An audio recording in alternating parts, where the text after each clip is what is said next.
Muito bem, meus irmãos, vamos então prosseguir. Nós estamos estudando a Confissão de Fé de Westminster. Confissão de Fé é um documento preparado no século XVII e que a nossa Igreja Presbiteriana do Brasil adota como um símbolo de fé. Ou seja, nós da Igreja Presbiteriana achamos que esse documento expõe, explica, sistematiza com muita felicidade o ensino da Escritura. Então, nós já estudamos o primeiro capítulo dessa confissão de fé, que tratou da Bíblia, e agora nós estamos estudando o segundo capítulo, que trata exatamente de Deus e da Santíssima Trindade. Chegamos ao terceiro parágrafo, hoje nós vamos terminar de analisar o terceiro parágrafo.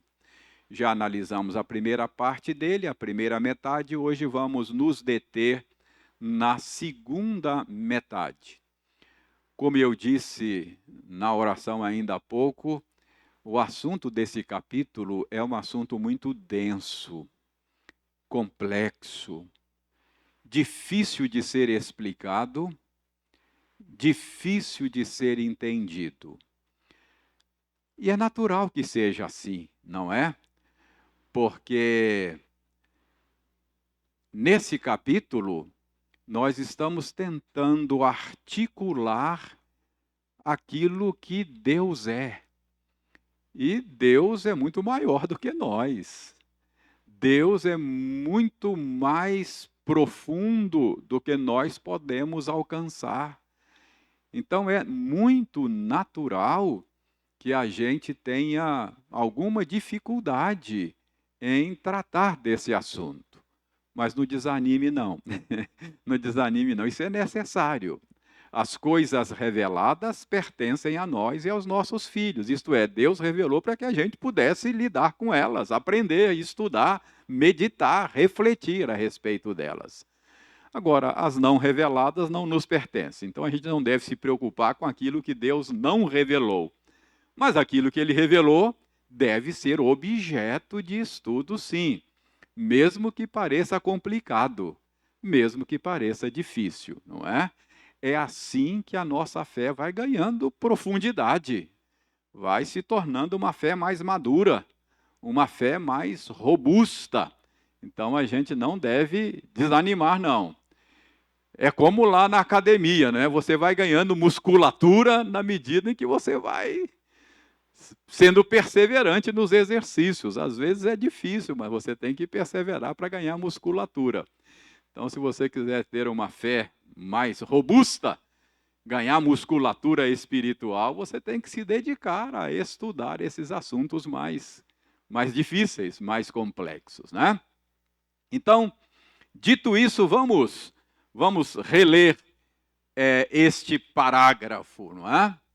Na unidade da divindade há três pessoas, de uma mesma substância, poder e eternidade.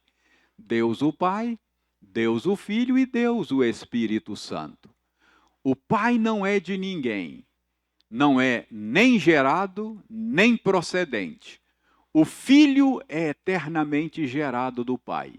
O Espírito Santo é eternamente procedente do Pai e do Filho.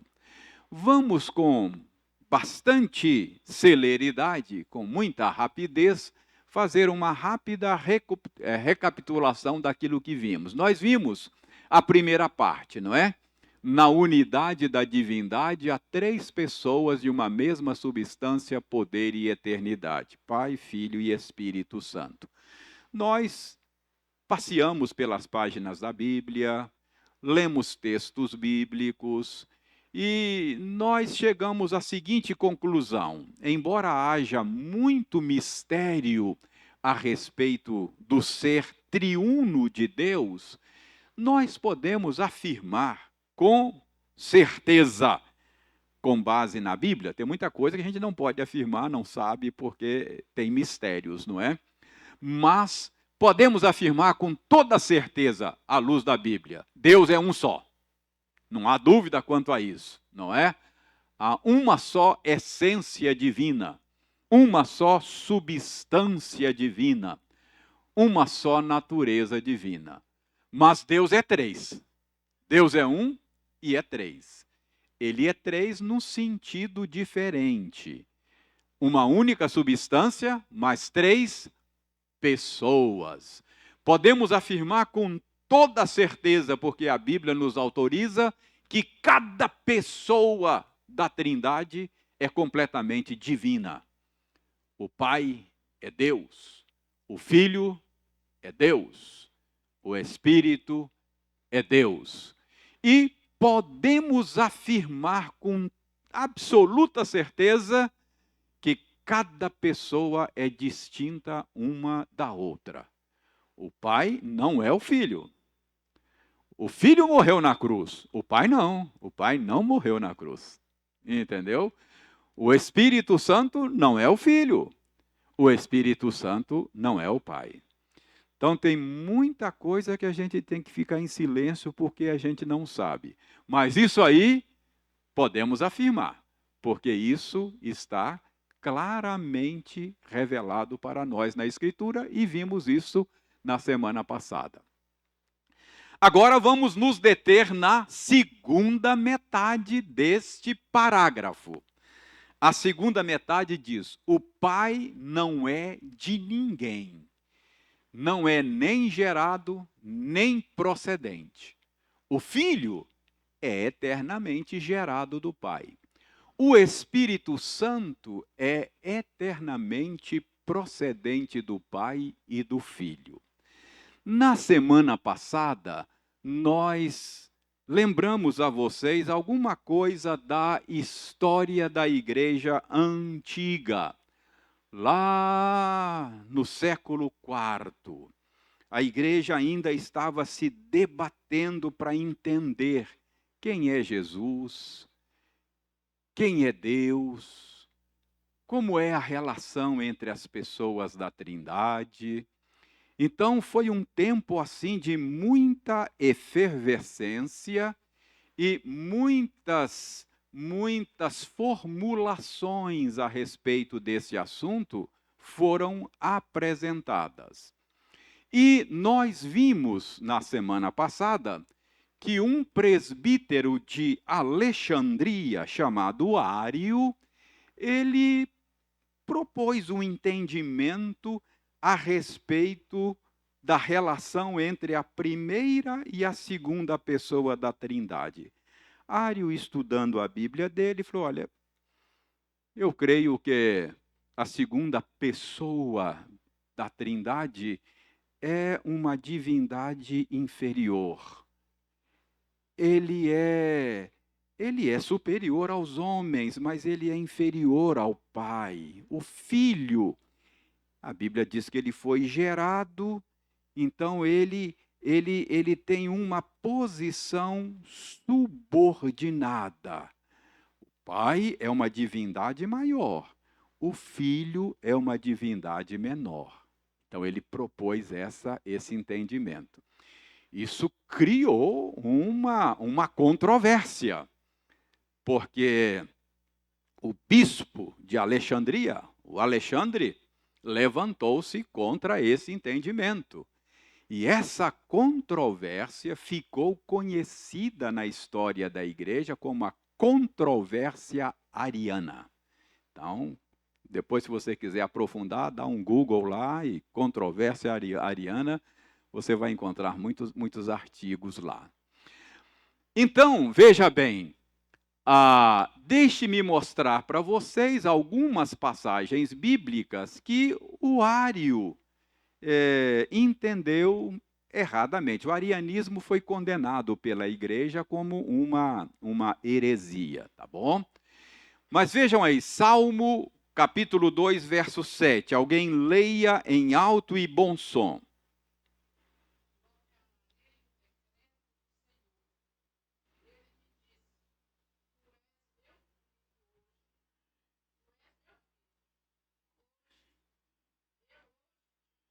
Olha, Ângela, quem está falando aí é o Messias, não é? É o Cristo. É a segunda pessoa da Trindade. Então ele está dizendo que o Pai falou com ele: Tu és meu filho, eu hoje te gerei. Então o Ário lia isso na Bíblia e dizia: Olha, o Pai gerou o filho. Então, se ele é gerado, logo ele é subalterno, ele é, ele é menor do que o pai, porque ele foi gerado. Então, Ário pensava assim, Atos 13, 32 e 33 é uma citação do Salmo 2,7 e Hebreus 1,5 é também uma citação do Salmo 2,7. Em Hebreus 1,5, o Wildeir leu conosco ainda há pouco. Na passagem que o Wildeir leu, o escritor de Hebreus está mostrando que Jesus é superior aos anjos. E o argumento do escritor de Hebreus é: Deus nunca falou que gerou um anjo, mas ao filho dele ele falou: Eu hoje te gerei. Portanto, Jesus é superior aos anjos. Então, o entendimento diário é que essa revelação bíblica sobre a geração do filho pelo pai implica a subordinação e implica inferioridade. Então, a conclusão diário é: por ser gerado, o filho é subordinado e inferior. Pois não, Jurandir? É, porque Ário entendia que em algum momento na eternidade Deus gerou o seu filho. Não foi gerado no tempo, ele foi gerado na eternidade. Mas para Ário, houve um tempo na eternidade quando Deus não tinha um filho e o filho não existia. Então, esse foi o modo diário articular a relação entre o pai e o filho com base nesses textos da geração do filho. Mas o que Ário não entendeu é que esses textos que falam da geração do filho implica não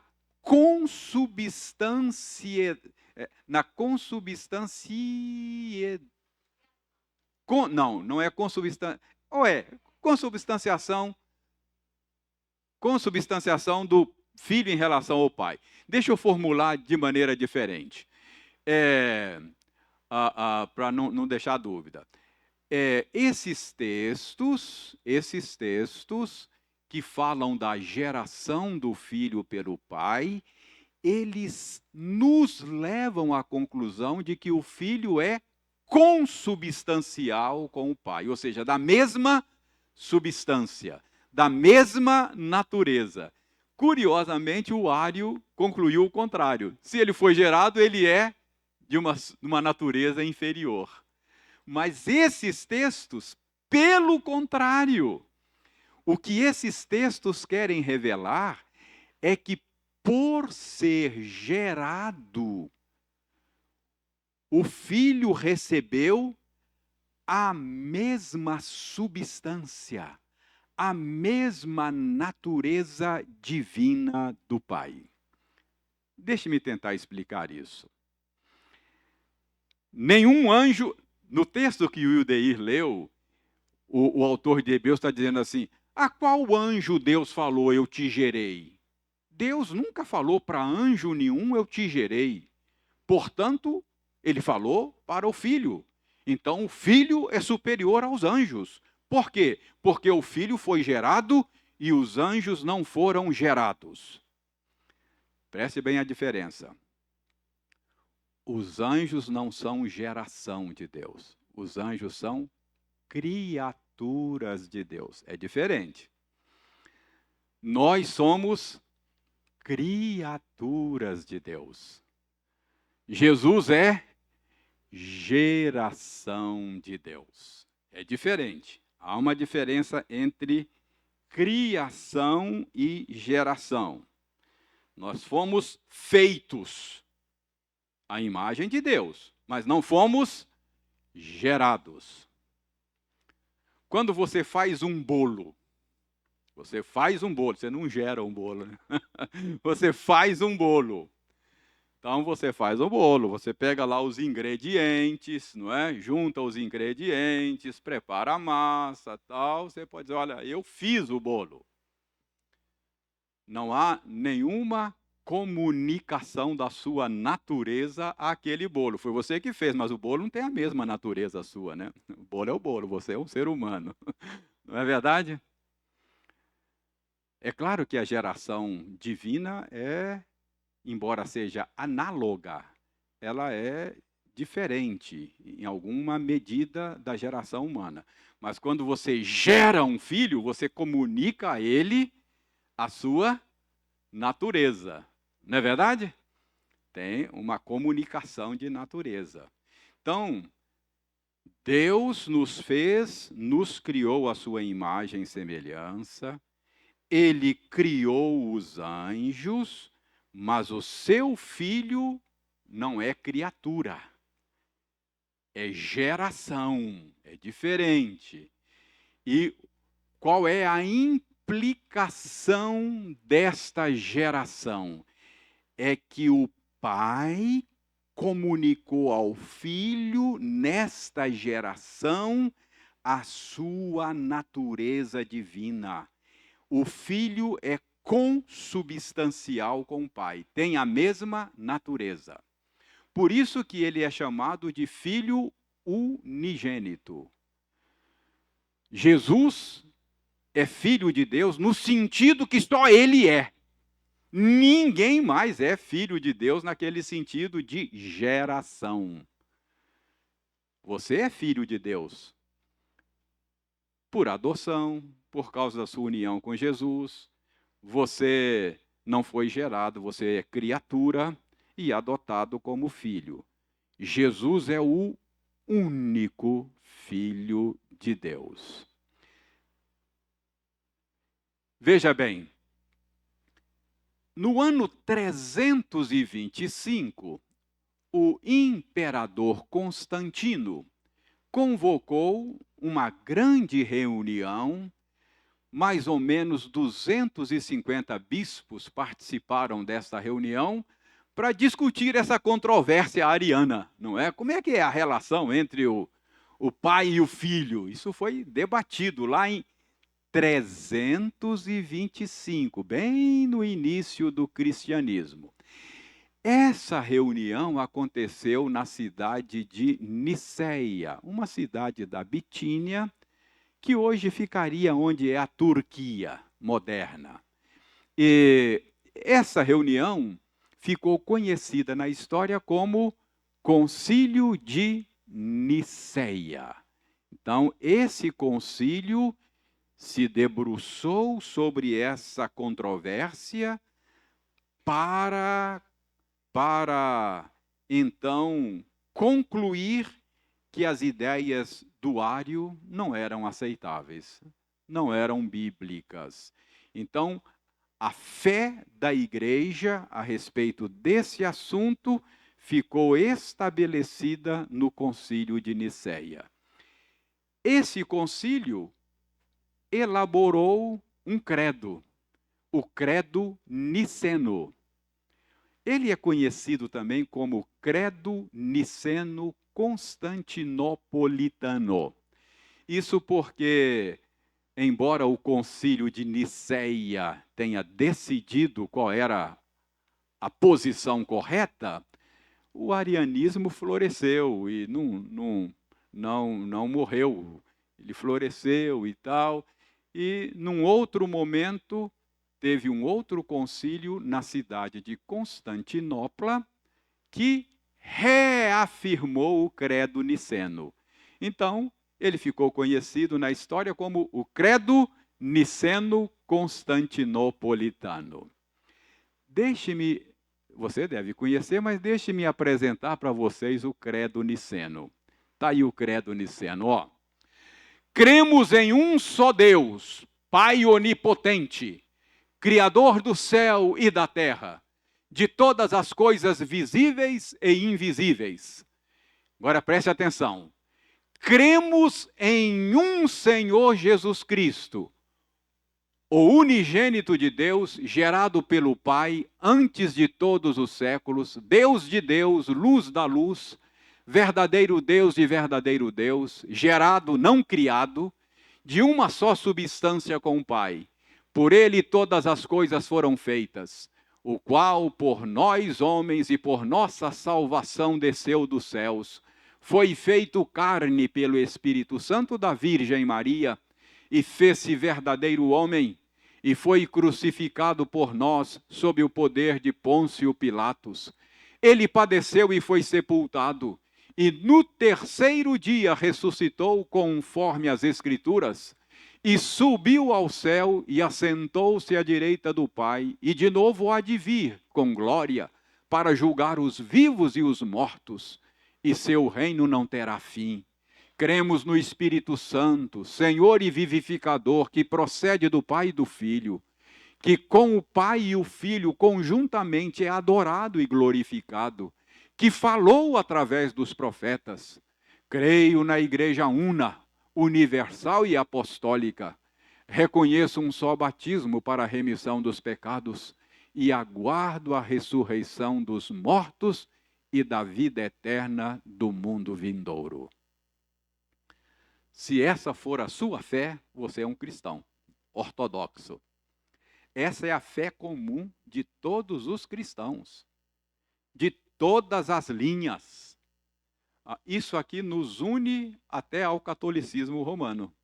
É a fé comum da cristandade em todas as épocas.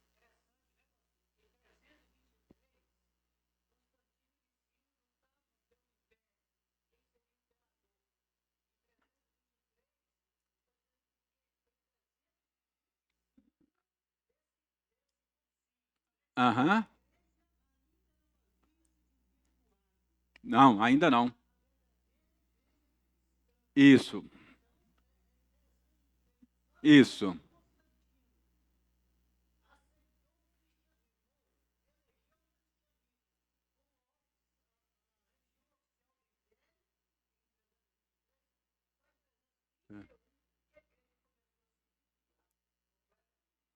Exatamente isso. Então, vamos fazer aqui, vamos pensar algumas coisas aí, só para chamar a sua atenção sobre o assunto nosso hoje. O unigênito, olha lá.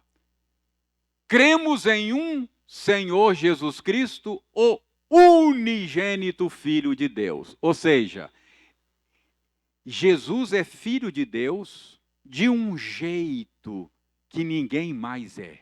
Ele é o único Filho de Deus. Veja bem, ele é gerado e não criado. Então, é aquilo que eu lhes disse ainda há pouco. Nós fomos criados, mas ele foi gerado. Então, aqui é uma resposta ao arianismo, não é? Veja bem, Deus de Deus, luz da luz. Jesus é verdadeiro Deus de verdadeiro Deus. Gerado, não criado, de uma só substância com o Pai. É exatamente pelo fato de ser gerado e não criado que ele recebeu do Pai a mesma natureza divina. Ok? Então, veja bem, o Pai não é de ninguém, não é nem gerado, nem procedente, o Filho é eternamente gerado do Pai, o Espírito Santo é eternamente procedente do Pai e do Filho. Então, o que a confissão de fé está dizendo é que o Pai não é de ninguém. O que isso significa? Isso significa que Deus é a realidade última. Ele é o único ente, o único ser que não procede de ninguém, que não foi criado de ninguém. Ele é autoexistente, sempre existiu por si mesmo. Não é essa a pergunta que as crianças fazem normalmente? Quem criou Deus? Já viram? Quem criou Deus? Não, ele é a realidade última. De fato, ele é o que existe. Todas as demais coisas, alguns devem dizer, ele não existe, ele é. Todas as demais coisas existem nele. Dele, por meio dele e para ele são todas as coisas. Nós existimos nele e nele nós nos movemos. Então, Deus é a realidade última. Antes dele, não havia nada e ninguém, e não havia antes dele. Antes dele não há antes, não existe antes, ele é eterno. Ele é o que existe. A única coisa que era coisa, o único ser, né? Falar coisa fica ruim. O único ser que era, que é e que há de ser. Ele é autoexistente. Agora vejam bem, vamos ver essas coisas na Bíblia. Hebreus 1:3. Alguém leia para nós.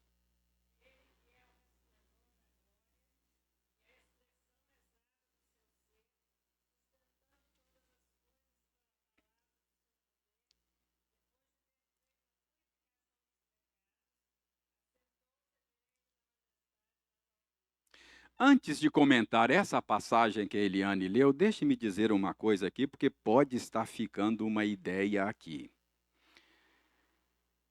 Preste bem atenção. Lá diz que o Filho é eternamente gerado do Pai. Quando a gente fala de geração, a tendência nossa é achar que aquele que é gerado começou a existir em um determinado momento. Isso acontece na geração humana. Eu gerei 3 filhos. Comuniquei a eles a minha natureza humana decaída. O melhor que eu fiz foi reproduzir 3 pecadores iguais a mim mesmo. Não é? Então, geração é isso, você comunica. Mas quando eu falo que eu gerei 3 filhos, houve um tempo quando os meus filhos não existiam. Então, nesse sentido, geração pressupõe início. Mas a geração divina da qual estamos falando não tem início. É eternamente gerado. É uma geração eterna. Nunca houve um tempo quando o pai não tivesse um filho. Nunca houve um tempo quando o filho não tivesse o pai. Nunca houve um tempo em que as 3 pessoas ou uma delas existisse fora da divindade. Isso é importante. Porque, preste bem atenção, há um cântico que nós cantamos aqui que às vezes me incomoda, por causa desse entendimento aí. A gente fala da Trindade, né? Como é que a gente fala? Os 3 formaram um. Né? Tem um cântico que fala assim? Os 3 se tornam em um. Eu acho que fica truncado aí. Porque se os três se tornam um, é sinal de que, em algum momento, os três existiam de maneira independente. Aí eles resolveram se juntar e formaram um. Então, o Deus Trino não é a realidade última. Tinha alguma coisa antes dele para formar nele. Não, Deus é a realidade última. Nunca houve um tempo. Não há Deus Pai sem Deus Filho sem Deus Pai. É uma geração, é uma derivação, mas uma derivação eterna. Você vai dizer, reverendo, isso é muito complicado. Mas eu vou mostrar para vocês que não é complicado. Pense comigo aqui. A luz, pense no sol. A luz deriva do sol, não deriva? O sol gera luz, não gera? O calor deriva do sol, não deriva? O sol gera calor. Agora, é claro, o sol é criatura. Mas agora imagine, faça um esforço de imaginação. Imagine que o sol fosse eterno. Então a luz do sol seria eternamente gerada dele. O calor do sol seria eternamente gerado dele. Nunca houve sol sem luz e sem calor. O sol não existe sem luz e sem calor.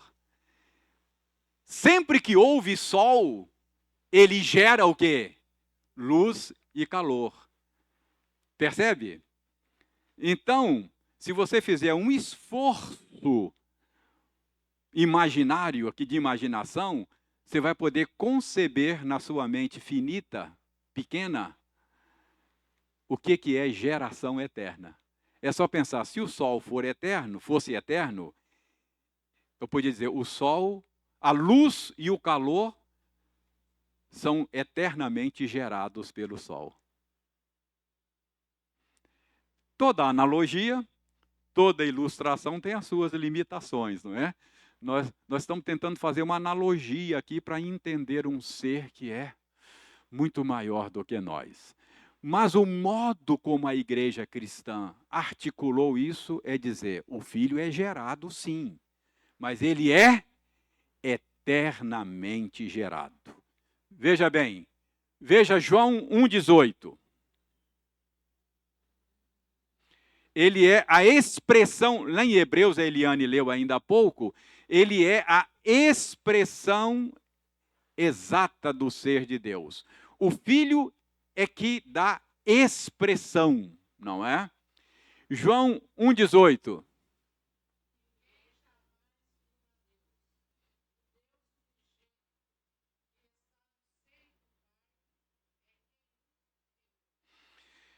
Ele é a palavra, ele é o Logos. É ele que dá expressão à divindade. Deus não pode ser visto. Deus não pode ser ouvido. O Deus Trino só é visto, ouvido, porque ele tem na Trindade eterna uma pessoa que dá expressão a ele. Ninguém jamais viu a Deus, mas o Filho unigênito que está no seio do Pai é quem o revelou. Então, ele é a expressão exata. João 5,26, e a gente termina.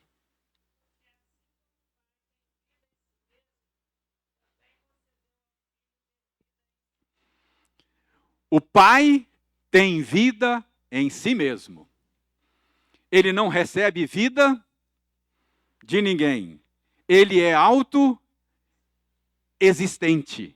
Ele existe por si mesmo, não é? Mas é autossuficiente também. Tá certo, Ângela? Mas ele é autoexistente, não é?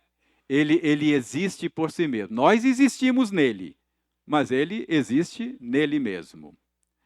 E o Filho? O Filho deriva a vida do Pai. Não é isso que está dizendo? O Pai concedeu ao Filho vida. Mas que tipo de vida que o filho tem? Autoexistência. Olha, o pai tem vida em si mesmo. E o pai concedeu ao filho ter vida em si mesmo. Percebe? O filho tem vida em si mesmo. Não deriva. O que nós estamos fazendo é o seguinte: há uma derivação. Por que há uma derivação? Porque a Bíblia diz: eu hoje te gerei. Não é? Ele foi gerado do Pai. Então, há uma derivação. Agora, essa derivação não significa inferioridade do filho. Essa derivação significa que o filho é consubstancial com o pai. Tem a mesma natureza, a mesma essência, a mesma autoexistência e substância. Está correto, Ângela? Agora, para terminar mesmo, eu tenho 4 minutos. Para terminar mesmo.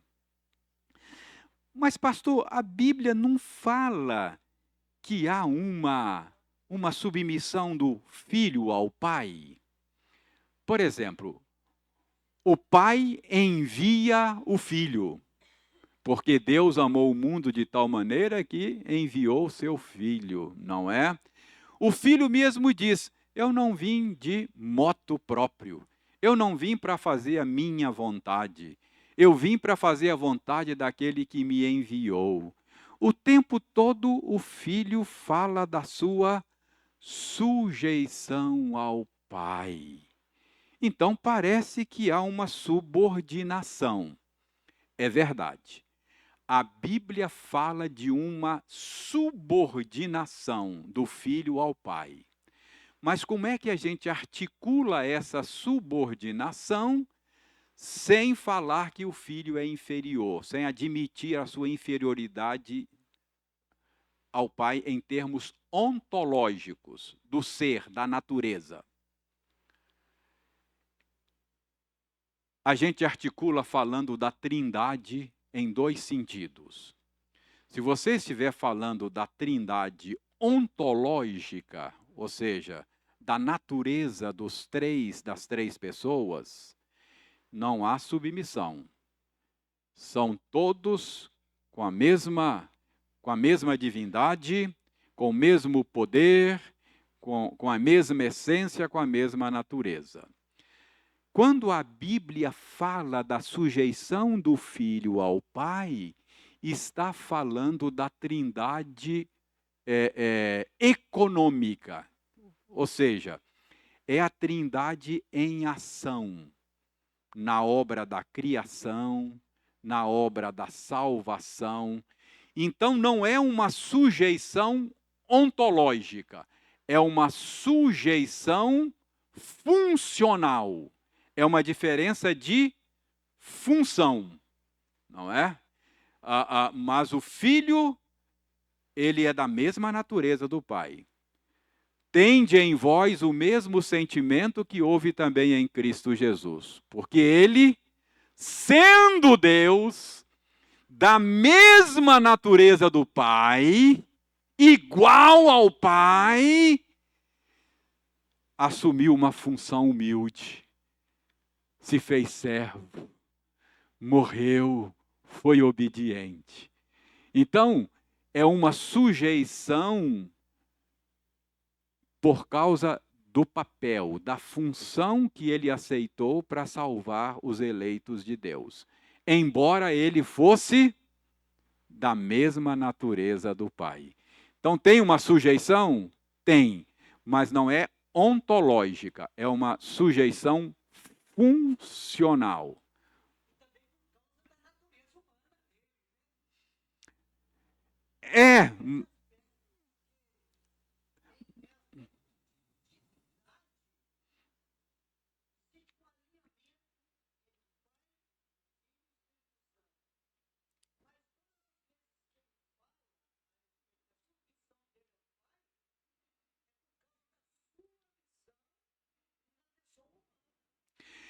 Mas ele se submeteu antes de encarnar-se, não é? no chamado pela teologia do conselho da redenção. O que é conselho da redenção? Parece que a Bíblia dá margem para a gente falar que antes que houvesse mundo, houve uma reunião, uma reunião na Trindade. E Deus, então, expôs o plano e os papéis foram acordados, e cada pessoa da Trindade. Então, ele, antes de se encarnar, ele se dispôs a assumir aquela forma humana. Então, veja bem, preste bem atenção. Tudo isso é muito complexo, tudo isso é muito substancioso, tudo isso são coisas muito densas. Mas você precisa se esforçar para entender como é que o Deus Pai e o Deus Filho se relacionam. Até para você, quando lê a Bíblia, fala, ele foi gerado, então ele é menor do que eu. Como as testemunhas de Jeová, nos nossos dias, acham que Jesus é um Deus de segunda classe, inferior. Então, tudo isso é muito denso, mas só mostra para você que o Deus a quem nós servimos, ele está muito além da nossa capacidade de compreensão das coisas. E isso mostra que a Escritura não foi produzida pela mente humana. A Escritura é um livro divino. Se a Bíblia fosse um livro produzido pela mente humana, nós não teríamos nenhuma dificuldade em explicar todas as coisas, não é? Então, esse livro, de fato, não nasceu na mente humana. Nasceu numa mente que é muito maior do que a nossa.